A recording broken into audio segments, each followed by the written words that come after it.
Hey guys, welcome to our podcast channel. I'm Zlatko, I'm Ira. and today we invite some very interesting guests from America, and that's the reason why we're speaking today in English. So I would like to say welcome to our channel, guys. Thank you. Thanks for having us. Nice being Great to be here. here. Good to be here. Well, can you explain us, please, to our edition?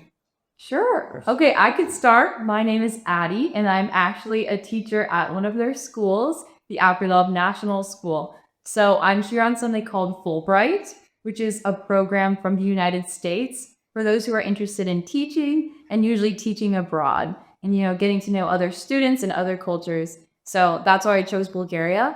And luckily enough, I was placed in Gavrilo, where I've had a chance to meet a lot of amazing people. But I'm originally from Arizona. If you want to go for it. Absolutely.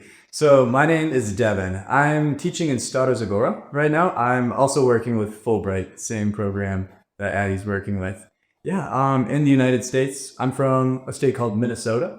It's very cold. It's very near Canada. And the drivers are a lot nicer than the drivers in Bulgaria. But other than that, that's a little bit about me.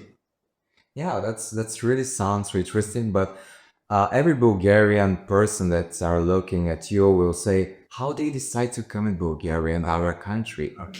You don't think? Yes, definitely. There's a lot of questions, especially since I don't speak Bulgarian very well. When I try, it is very evident that I don't know Bulgarian. And so when they see me kind of fumbling at the counter, I'm like, okay, where are you from? Why are you here? Why would you choose Bulgaria? Especially being in a smaller town or city like Gavrilo, maybe it's a little even less common for foreigners to be in and out or living somewhere. So I've definitely had a lot of amazing conversations of people wondering why. But as soon as they find out that I'm not from Bulgaria, they are so welcoming, so ready to help, always inviting me over for dinner or giving me recommendations or, just making me feel like I'm at home here. So that's been really, really wonderful. So that's kind of my takeaway. Yeah, absolutely. I think I can usually get like 10 seconds into a conversation with somebody before they realize I'm not Bulgarian / I don't speak the Bulgarian language. I can say my zdraves, and then people, especially like on trains or like they'll start saying a lot of words to me, and I was like, oh, I'm just not there yet with my Bulgarian. So that's as far as I get. And then I absolutely get that question of what are you doing in Bulgaria? And do you want me to say a little bit about like how I chose Bulgaria or how I fit in this? So actually why I'm in Bulgaria, because for Fulbright you can choose any country. And so I chose specifically to come here, which is interesting because I do get a lot of reactions from my students or sometimes from the community where they say you could have chosen anywhere. Why did you choose here? And that really surprised me when I first came here because I think Bulgaria is very cool. That's why I chose it. I think it has such an interesting history and such an interesting culture and landscape. You could be in the mountains, you could be in the sea. It has, traces of the Roman Empire, the times with Ottoman, the times of, communism now, and it's living in every single family. And I think that's really beautiful and really cool. And so every time I bring that reaction to how excited I am to be here, there has been a little bit of Bulgaria is really cool. And so that's been a really great way to open up the conversation to the culture here, which has been nice. Absolutely.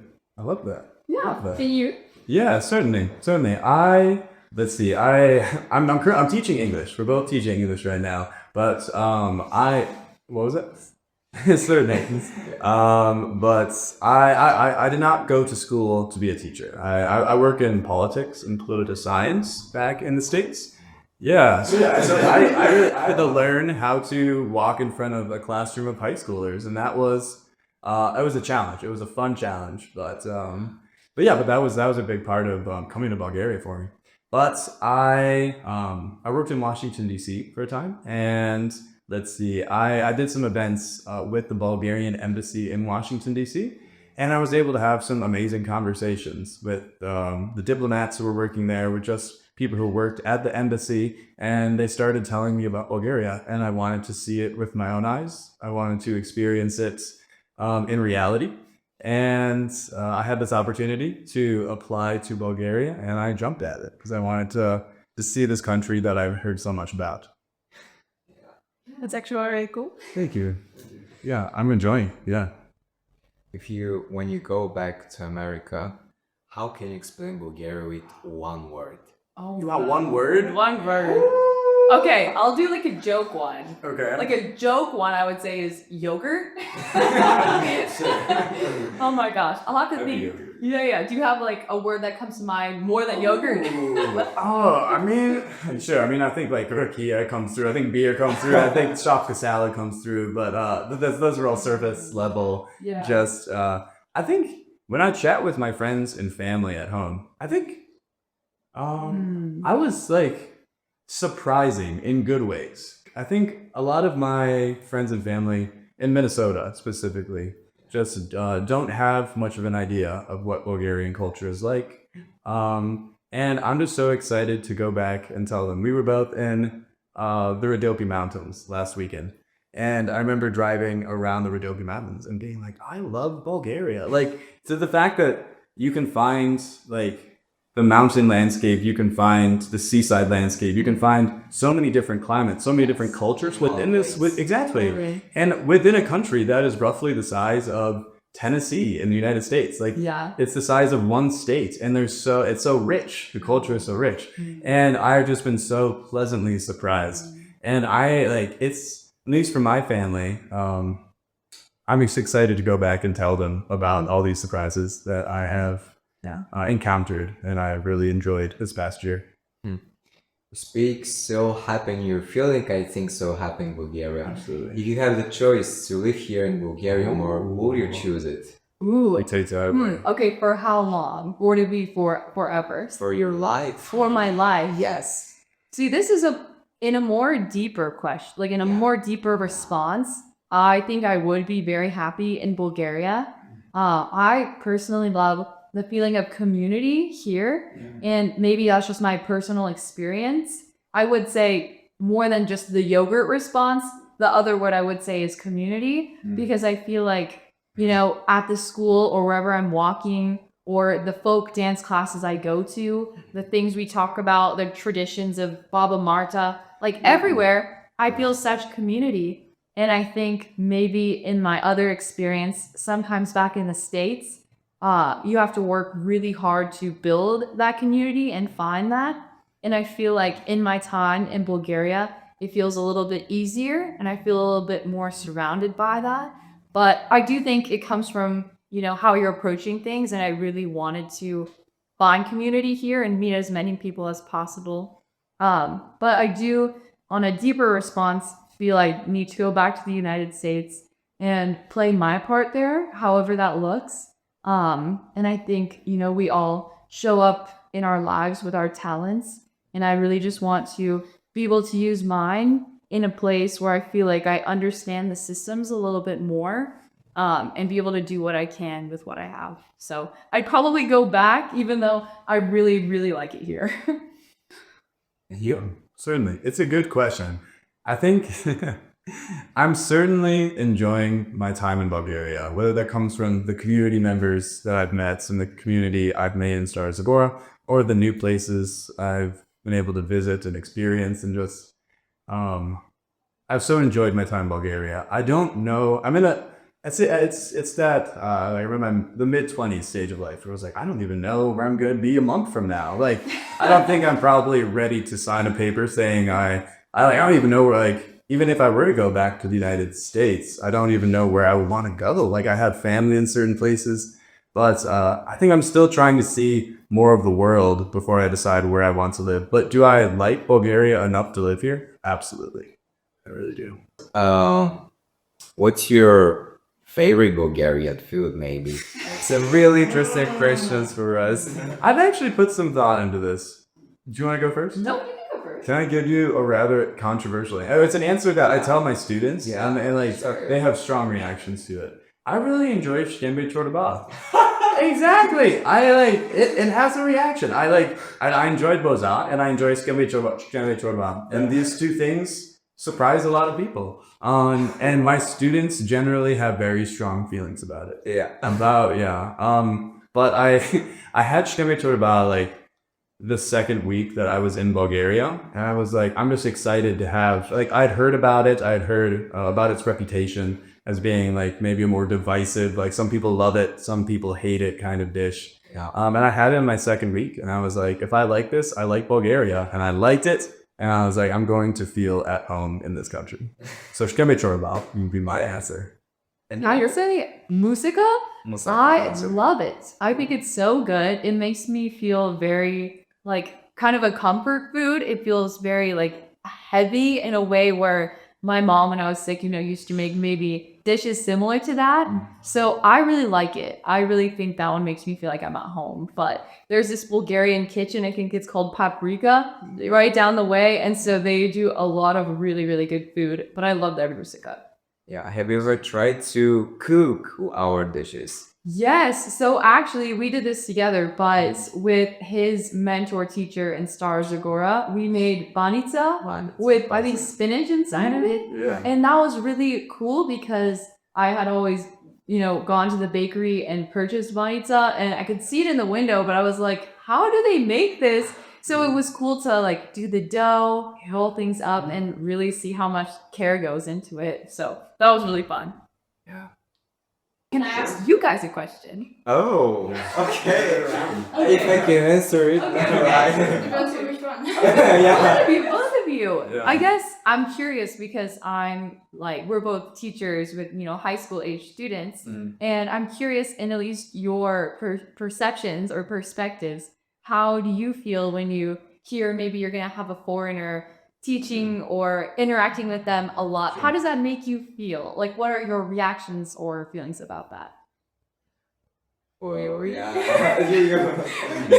I'm a foreigner myself, so I don't really care, and I'm trying to help people somehow because I'm like, I know a little bit in here, so yeah.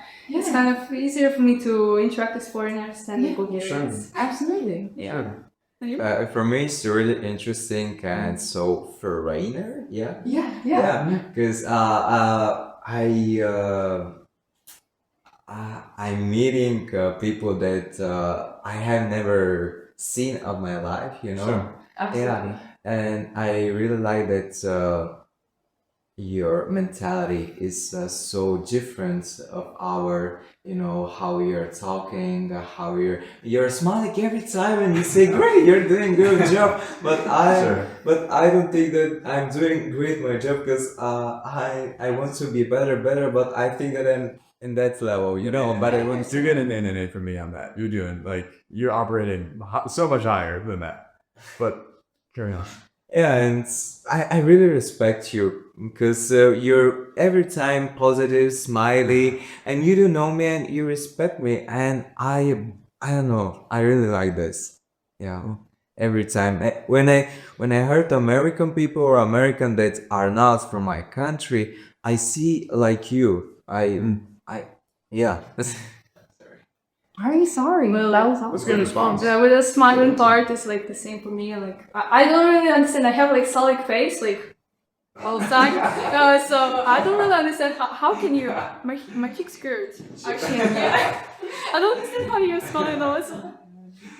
So I don't know. I find myself smiling a lot here because I really feel happy to interact with all of you. Like, I'm not fake. Like, I feel these genuine smiles because there's so many bright people who are so excited to talk. And so it's very easy to always be smiling.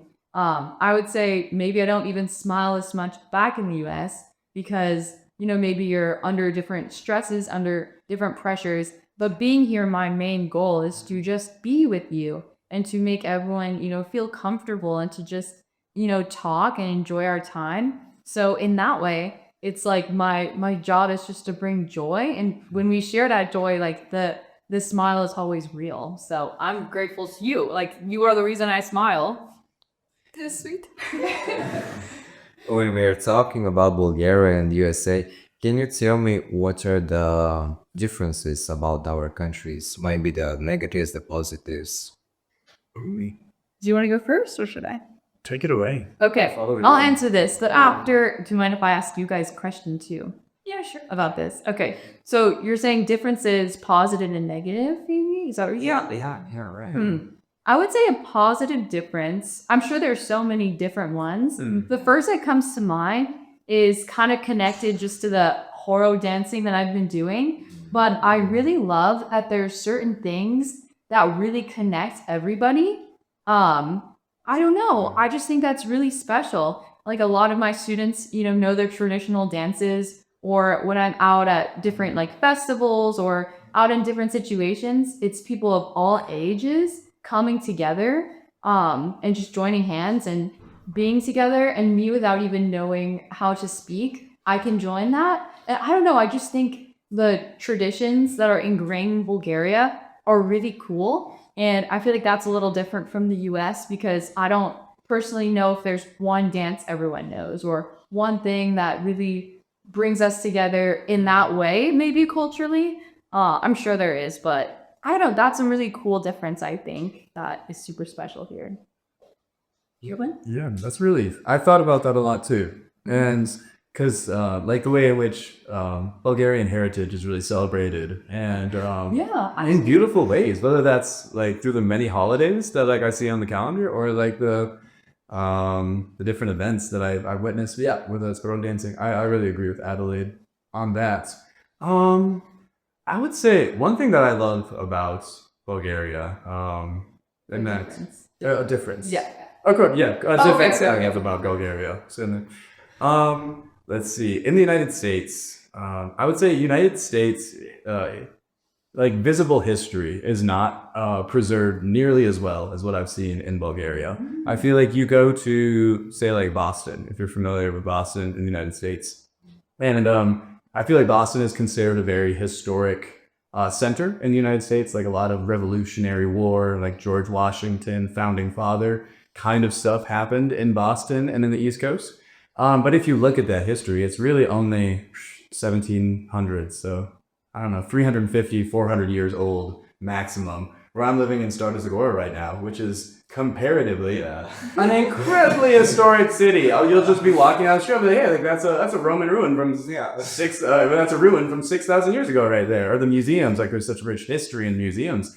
Like I've been told by some of my friends and community members in Stara Zagora that it'll happen so often that construction will be beginning and then they'll run into a ruin and they'll have to pause construction because they'll have to get in archaeologists and bring in different people to preserve this history, this visible history. And you just don't always find that in the United States. I'd say a lot of indigenous history in the United States has not been preserved in ways that I think are very sad. But so I've been very impressed by the ways in which you can see history with your own eyes visibly in Bulgaria. I feel like I can't do that nearly as well in the United States. How you met, guys? Can I ask that question? How you met? Do you want to explain? Yeah, I want to hear you say. Oh, okay. Yeah. So since we're part of Fulbright, we have about, maybe it's not the exact number, about like 28 other Fulbrighters, which are also teaching English in many different cities around Bulgaria. And so when our grant started, which is from September to July, so about one school year, since it's a little overwhelming to come to a new country and there's so many questions, they have us do an orientation for about 1 week where they bring everyone together just to, stay in one hotel, get to know other people who are going through similar challenges and also similar, positive experiences. So you can build that network, which I think is really smart because we have this, big group chat. We can all, talk about what's working in your classroom, what's not working. So I think them bringing us all together for that initial week is really smart to like build that connection. And so we just met in that initial week and we just, started hanging out as friends, of course. But I think this experience is something that's, really amazing, but also sometimes really challenging. And It's just been really fun to have people you can count on in both regards to enjoy the fun times, but also when things aren't so fun, someone maybe back home wouldn't understand the same pressures you're under or the same confusions or feelings. So that's kind of, I feel like, how people are brought together in this program. That's helpful. There's story. No,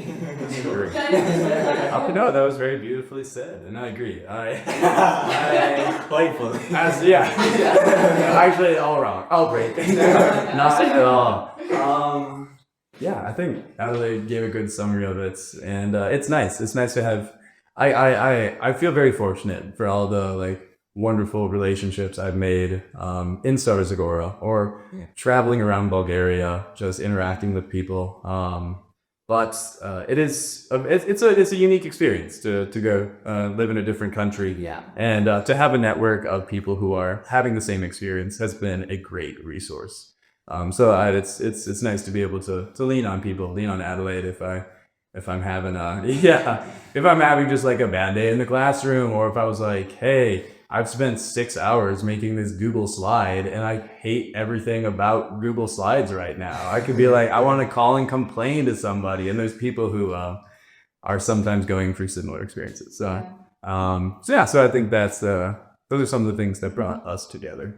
And a little bit more, which might be interesting, I'd say on another like deeper level, like, yes, sometimes, we can talk about the bad things that happen in the classroom, but in a more personal way, like, for example, I lost my grandmother this year when I was here in Bulgaria.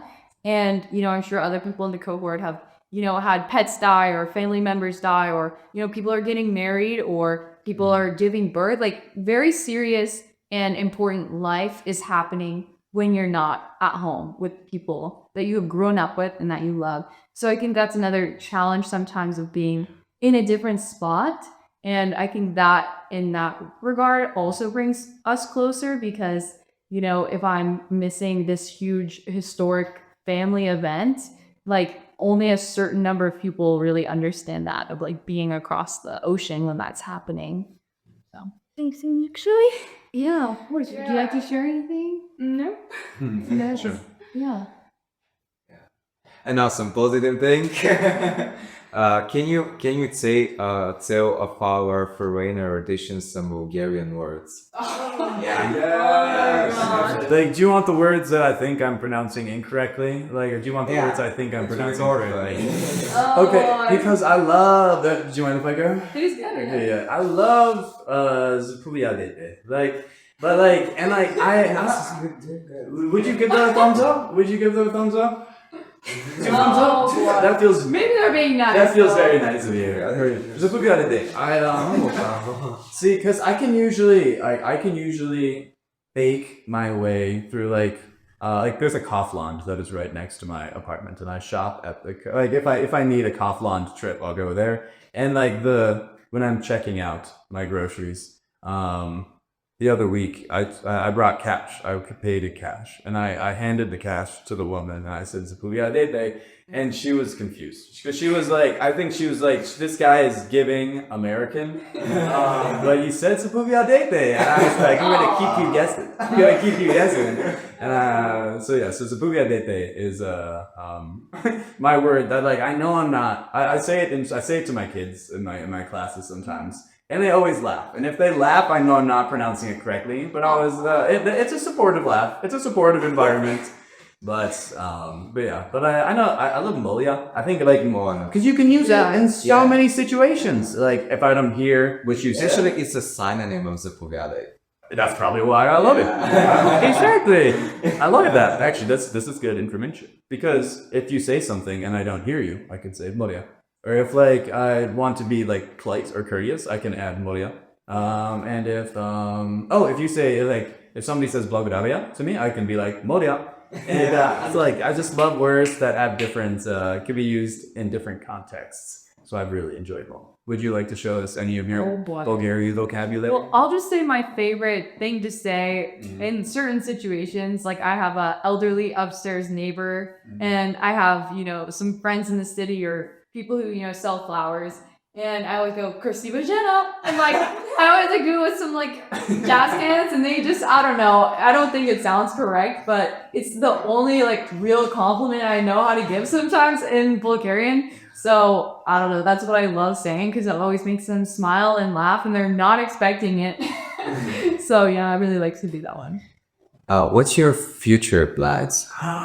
Ooh, you want to talk future? It's a big question. You want to go first or me? You've got Adelaide is in the middle of a lot of future decisions right now. Absolutely. Would you prefer for me to go first, or do you want to dive in? Mine? Please. Okay. Well, a little TMI for the listeners, but right now I'm in the middle of picking graduate school options. And so I actually just got accepted into one of my dream programs in Harvard. But I just found out how expensive it will be, and I will be very much in debt. And so right now I'm trying to weigh, the future goals that you have with also being realistic of how can I, show up with my smile for people and show up with my presence and my listening ear. And I do worry a little bit about making the wrong decision and losing the space I have for other people because I'm so worried about finances or I'm so worried about all of this other stuff. So taking that into consideration, what I'm really interested in and why I'm here teaching is the opportunity for the future of education. It's a growing thing. And I think as people, technology, the crisis that we're all exposed to all the time, I think there's a lot of opportunity for how we can use the time and the space of learning to inspire imagination and connection and more hope for a positive future.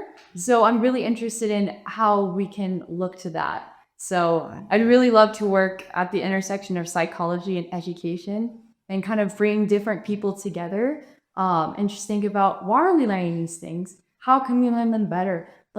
What is the purpose of all of this? And hopefully in bringing people together, I don't know, things will be good. So that's my hope. I don't really know what that will look like, but it's kind of my North Star. Wish you all the best. Thank you. Absolutely.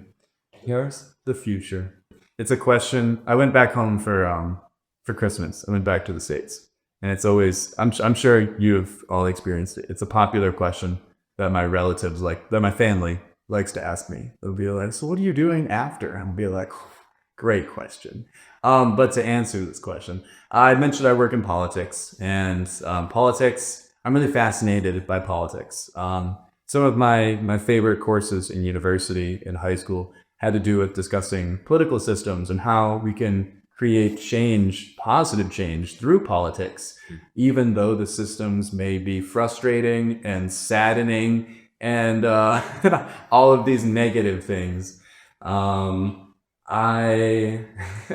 It's been really interesting being in Bulgaria right now. There's a lot happening in the United States politically that's a little messy. I've really enjoyed learning more about the Bulgarian political system and chatting with some of my Bulgarian friends about their hopes and their frustrations with the Bulgarian political system. But I think I'll be going back to the States after I finish with Fulbrights. And I'm looking at some graduate school programs in public policy and public administration. So kind of circling that political science field. And I think it was when I was in Washington, D.C., actually, that when I first connected with the Bulgarian embassy and started building those relationships. I was working for a nonprofit group, a group that worked with the government for civil rights, specifically for racial equality in the United States. And I was so impressed and so inspired by the work that they did, because there are moments where I doubt that, politics can have an impact. There's so much bureaucracy, there's so much frustration. Yeah, that sometimes you're like, can this even work? Can we even create positive change? And when I worked with the civil rights group in Washington, D.C., they were able to accomplish some very impressive and very powerful achievements. They were able to pass legislation and lobby with different politicians and use these relationships. And I saw that, and I was like, this is a tangible impact. This is a real positive change that they're making. And whenever I get frustrated with the political system, I think about those experiences, and I think about how, I don't know, that it can be messy at times, and it can be saddening, and it can be dark in any country. Like, I think every country has their political challenges. And so regardless of where you are, I was like, I'm excited to go back to the United States and hope to capture that again and to push for that positive change and work with some of these groups that are doing really cool work and doing stuff that gets me out of bed in the morning. It gets me excited to go into work. So hopefully that will be my future.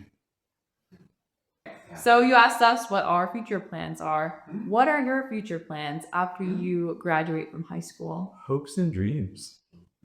That's a really hard question because I'm in a big dilemma. Okay. Yeah, and now I'm thinking of what to decide to stay in Bulgaria or to go in a foreigner country, because I want to feel free in the community where I'm living.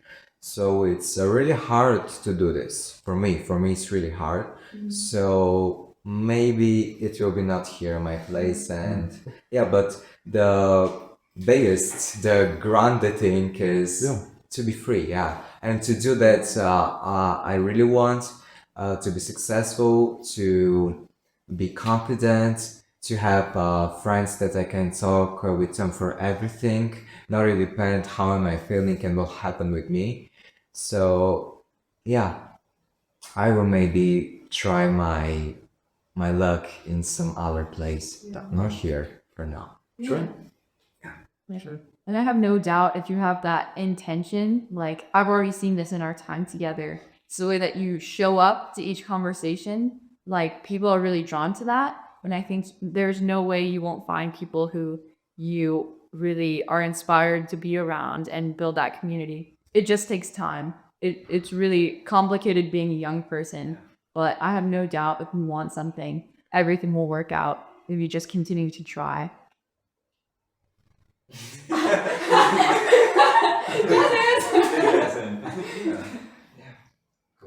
Well, I don't have any future plans, I guess. That's okay too. Yeah. Like, I would like to be an actress actually, but I don't really want to stay here, and I don't really know where I can stay and where I want to stay. Like, I was in Netherlands, I was in Slovakia, I can go back to Ukraine, but I don't really like feel it or something. Yeah, like I can't go back to Ukraine, but Netherlands are pretty cool, and Bulgaria is pretty cool too. But there are like something in between, like home and not home. Yeah. Sure. Yeah. That was well said. Yeah. What would you like to say to our YALS edition? Some, I don't know, something, some positive, some motivational. Oh boy. Our mission is to show the right path of the youth people. So can you tell them something that is motivational? Okay. Oh, you're also like, you're dealing with the motivation queen over here. Like this girl right here is like motivation hype girl. Yeah, so buckle up. I think it's interesting the word like the right path, and something I've had to think about a lot, and I wish I could have talked to my younger version of Addie, is like success is just what, like the happiness and the peace that you feel when you wake up and in your actions. And so when we talk about the right path, what I come to understand is just a path that you feel good about each step of the way. Like, and so I think maybe everyone's path was different, and we all have different talents, right? And different puzzle pieces that we can play. But I think the right path comes when we're brave enough to play that part. And I think when you have that courage to just do that, you're going to live a life that you won't ever regret, you won't feel bad about. So yeah, I think just taking the time to know yourself and to just be brave enough to do it even when it's scary, just like what you talked about. If, you know, maybe you want to go to another country, that's really scary, but maybe that's the right path for you because it makes you feel peaceful. So that's just an example right there. Do you have anything? No, I like that. I think my students love to ask me about like American stereotypes in this, which I think makes sense. I think also like the amount of things they know from TikTok is insane. Like they know about Raising Cane's. I don't know. Are you familiar with Raising Cane's? It's a chicken restaurant in the United States. It's one of my favorite restaurants. But this is. I'll make this make sense. Don't worry. We're not like It's a circle. Okay. Yeah.